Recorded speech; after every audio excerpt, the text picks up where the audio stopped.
talk, I have not heard the national chairman say any negative thing about the governor.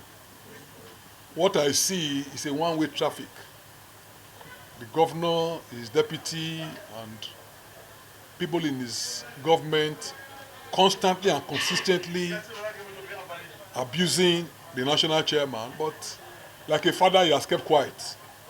So for me, I really do not see it as a rift between the governor and the national chairman. The question would be, what is the rift about?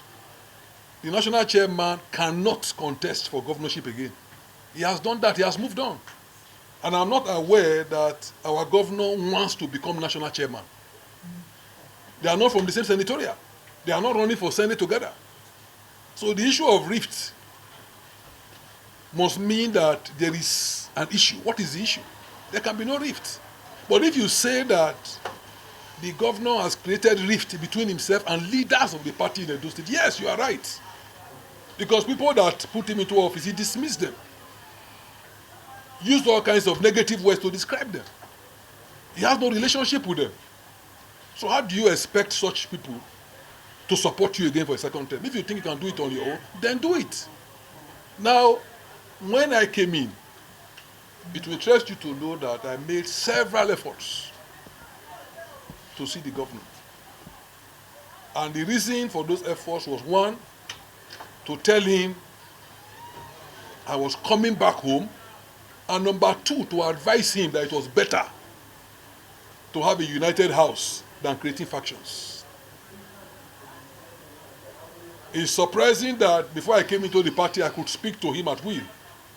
But the moment I told him my agenda, why I wanted to see him, it became impossible. He closed the door.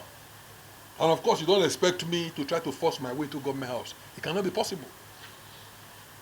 So, I have done my best in trying to talk to him and those who are close to him that fashion and strong words is not the way to go.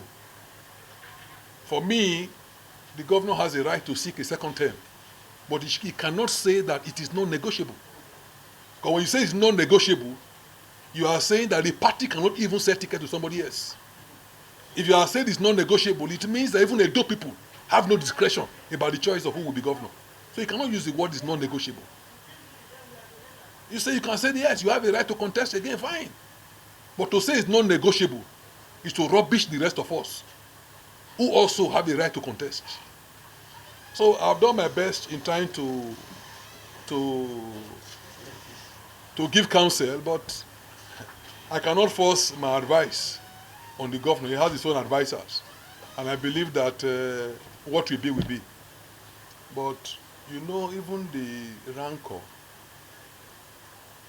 that he has created, because it was avoidable, does not even augur well for development. The level of insecurity there, as of today, cannot bring investors to our state. So the key to even bringing development is creating a serene atmosphere, an atmosphere that can be attractive to people, especially investors. That is absent right now, even though he has increased the security vote to the highest we've ever had in the state. But it has not translated to reducing the insecurity in our state. One thing that I have done, I have been privileged to have served the state at various levels. At the local government level, at the state level, I was chief of staff, I was secretary to government. I understand the workings of government. A lot of times you have people becoming governors who have no clear idea of what they want to do. I'm sorry to say.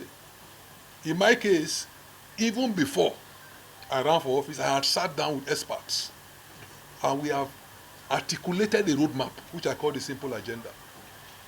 The simple agenda is available. If I knew that I would have this kind of interaction, maybe I would have brought it, but I will send it to the chairman to give you copies. It's an it's a roadmap on how we believe Edo State can be developed. And the reason why we did that is because we want the people to hold us accountable, to be able to track our achievements and say, this is what you said, this is what you have not done. You know, we need to have a document that we can run with. And I want to assure you that it's a realistic, doable document. And by the grace of God, the moment we enter into office, we'll begin to run with it. So you are going to see a lot of difference. And of course, any party, an eminent governor that wants to succeed must carry his party along. You cannot use a party to get into office and then you blow the bridge. How did you get into office? A party put you there. Ideally, you are even running on the manifesto and goodwill of the party. In Edo State, you have 2,627 polling units. The governor votes only in one. And if you go and check the records, that governor is not even the first. If you are looking at the first 1,000 highest votes that came from APC, the governor is not among them. So if you really want to look at it objectively, there are people who contributed more than you on election day to make you win.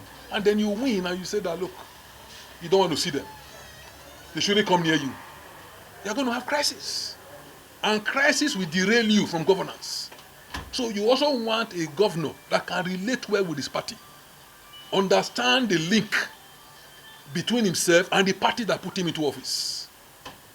In our state, to be honest, we have people and leaders who are well-to-do, who have held positions. They are not leaders who will come and ask you for money. I've heard people say, oh, I had to try to go to asking me for money. Give names.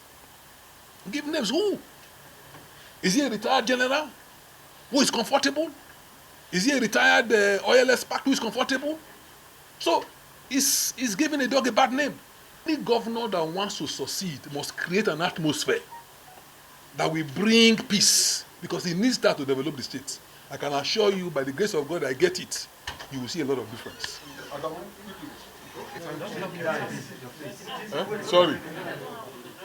For speaking, and we wish you best of luck. I will also know that you progress in this journey.